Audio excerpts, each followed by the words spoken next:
James Reid, nagsalita na at kinumpirmang nililigawan si Catherine Bernardo.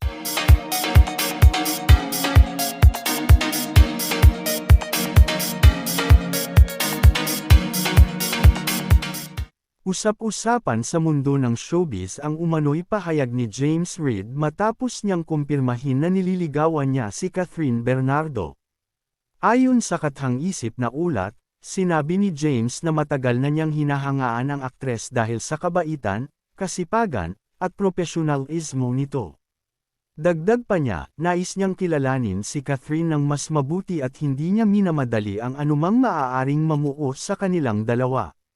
Samantala, nanatiling mahinahon si Catherine at sinabing mas gusto muna niyang pagtuunan ng pansin ang kanyang karera habang unti-unti nilang kinikilala ang isa't isa. Agad namang naging viral ang balita at umani ng iba't ibang reaksyon mula sa kanilang mga tagahanga. May mga natuwa at nagpahayag ng suporta, habang ang iba naman ay naghintay ng opisyal na kumpirmasyon mula sa dalawa. And this are Chika for today mga ka-showbiz, sana nag-enjoy kayo. Don't forget to like, share, subscribe and click the notification bell for more updates.